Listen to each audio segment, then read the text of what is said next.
getting um, getting opinions and also things done and changed. So as your president, I feel that I'll take a stand, and I'll also I'm tactful enough and decisive enough to go ahead and be confrontational with the right kind of people. I mean, I won't challenge them, but I'll question them. I won't be rude, but I'll be politically polite. So for the most part, I guess you could say that I don't want to use the word devil's advocate, Use it. but for the most part, well, I could just be that little angel and that little devil on both sides. You know, kind of like to balance the scale. You know.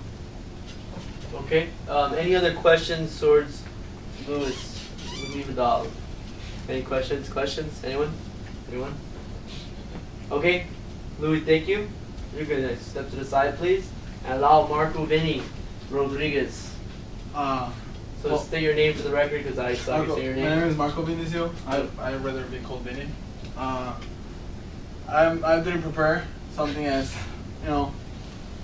professional as Louis did. Louis came in a professional attire, and that's very impressive. I applaud that.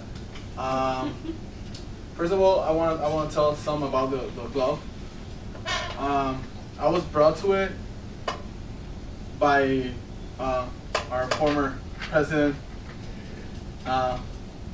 Tony B. I met him.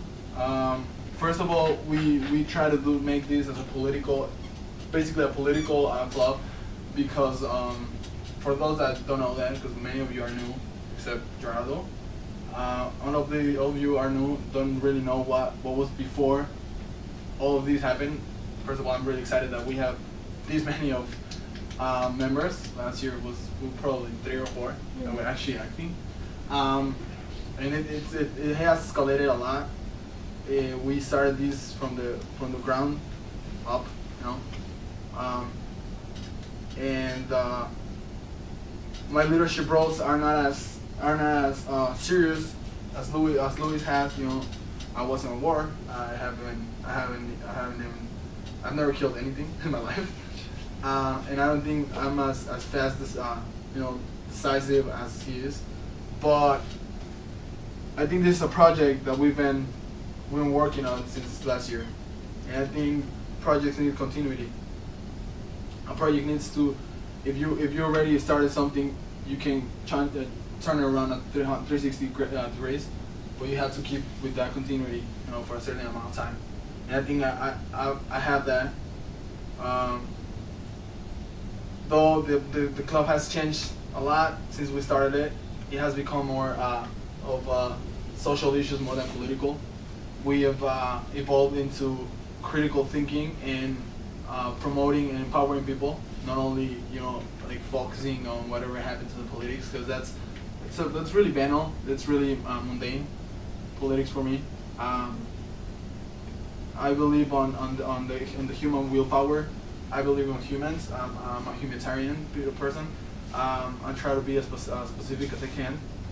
So my ultimate goal for the club is to bring something higher, as in, and it's gonna sound really hippie, but as in spirituality. And I don't mean like religion. I mean yourself, how you see your others, how you accept your others, how you open your mind to the world, how you open your mind, your ability to put yourself in other people's situations in order to understand the situation you're communicating. I think that's key for debating. I think that's key for life. It's essential. It's essential for life developing to understand others, so you don't judge but understand. Like I always say, this club for me means a lot. It's our baby. It's something that it has helped me a lot throughout my life. I've changed, I've grown. I became something way different than what I was when I started a year ago, and I think it has to be with this. I'm really emotional, as you guys can see. I'm driven by emotions. but I'm strong-minded. I manage human relationships really good. I've always tried to relation with people, and that's my ultimate goal for the club right now. My ultimate goal for the club, since we're not as settled as other clubs like Collegiate, like MAP, like SGA, which is pretty new too, but it's really well established already. We're still trembling there.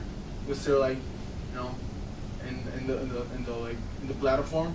So my ultimate goal for the club is gather as much people as we can and manage it to be a free space for everyone to use it as a backup for something bigger, as a trampoline. It's like, from here, you're gonna jump to something bigger. My leadership skills, like I said, they're not as serious, but I was vice president, as all you know. I helped founding the SGA, it's the Straight Gay Alliance. GSA. Oh, GSA. I'm sorry. Well, it was gonna be called something else, so that's why. I know how to contribute to something, and when I know that it already has gone, leave it and start something else. I know when to start something, when to stop it. Like I said, with GSA, with the Gay Straight Alliance, I helped them found it. We worked really hard with that. I helped founding this club at the same time.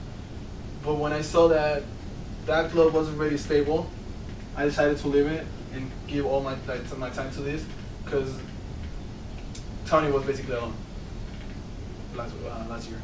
So I've also in high school I was captain of the university water polo team, and water polo taught me a lot of perseverance, resistance, and you have to hustle to get to the goal. You cannot just run, or swim and get to it. No, it's more than that. It's just if there's, you tell me that underneath the water, there's much more struggle than what you see in the top, and that's something that I believe of with people. You don't really get to know their story until you actually step aside of your box and think like them. So that's pretty much my speech. Okay, thank you. Okay, one question. Can you say, who is Vinny? Who is Vinny? Vinny is a really opinionated guy. It's someone that I'm really cynical. I'm really emotional. I'm a girl. But I also, I'm really strong-minded, and I've struggled through life a lot. I'm an undocumented student. Well, I'm documented right here. The transition of I've gone from a wealthy family to losing everything to coming back on my feet by myself. So I'm someone that doesn't know how to say no when it comes to helping someone. That's when a huge problem, because I divide myself in so many pieces that I can actually help everyone. But that's who I am, and I'm never gonna say no. I'm never gonna, like, if you need something to me, I'll try to help you in a way, always. I'm never gonna let you down. So that's pretty much who it is, and I'm always laughing. I love everyone. Question? Nava? I'm going to give you a scenario real quick right now. Let's say, for instance, there's a debate that's going on right now, all right? And two people are, both sides, they're getting really into the discussion, the debate. In the case of both sides getting extremely heated under the conversation, how, as you, as president, can cool down the situation to kind of, like before, some altercation occurs? Physical altercation, you mean? Yes. Well, first of all, I always try to manage that kind of stuff with some comedy, something that will cool down people. A laugh always cools you down immediately, like this. If you're heated and someone says something funny, you will immediately cool down like this. And I've proven it. I have really aggressive friends. and it has helped a lot. I'm always the goofy one. I'm always the one that just get in between people, and so I will manage it with easiness. Try to like be like, okay, you know what, it's funny what you're saying, but let's jump to something else. If it really is getting like really bad, I'll just pull one of them, take it out of there.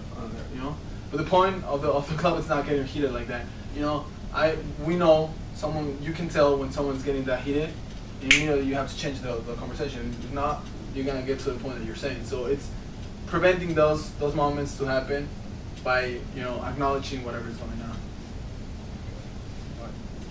Any other questions towards Marco Vinny Rodriguez? Anyone?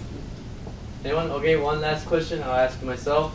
Are there any particular discussions, social issues, debates that are current right now that you really have a vision for in the club? Yeah, well, currently a big one has to be immigration.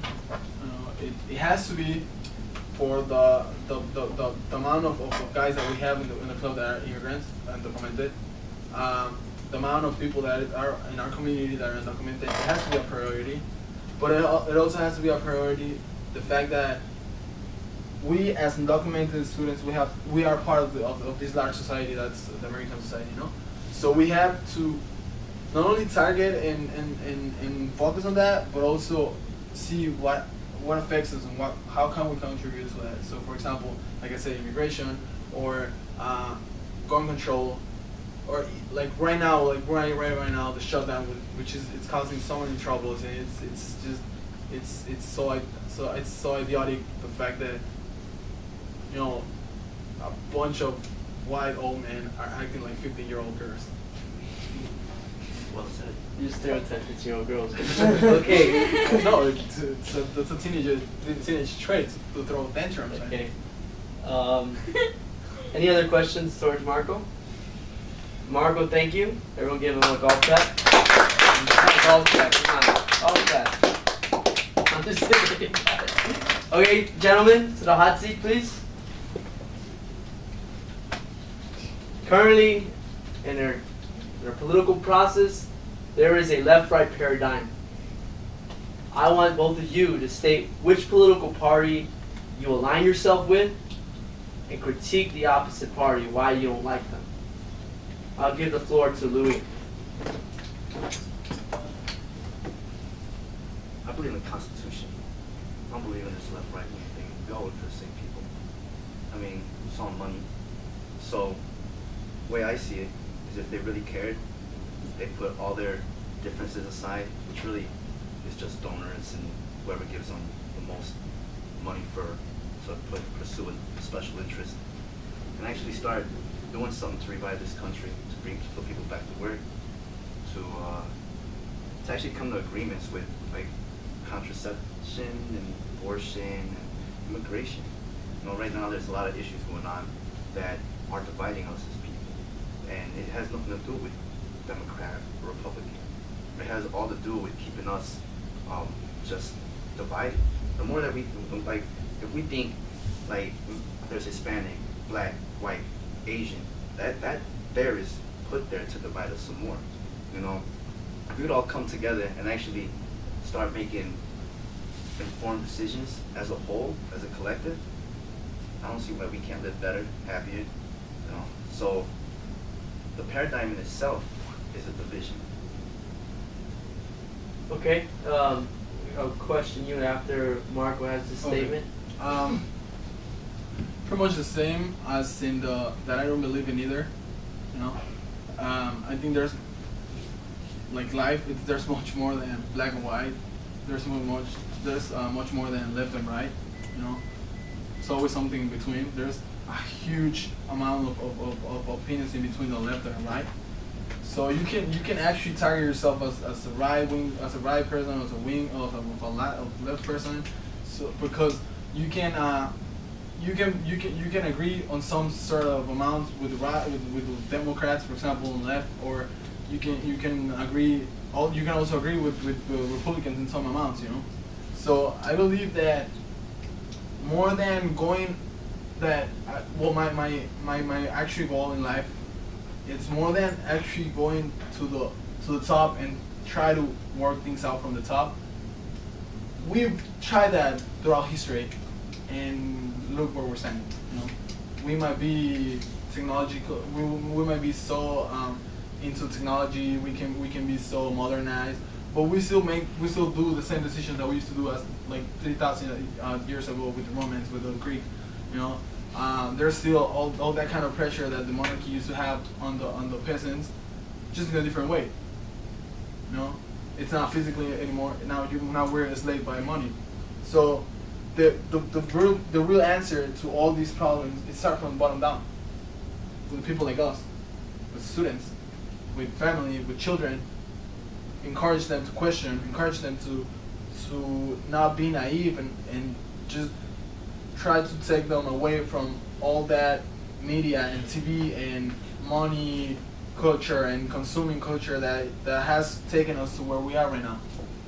So it's not a matter of a pyramid. It's not a matter of left and right It's a matter of starting from the bottom down,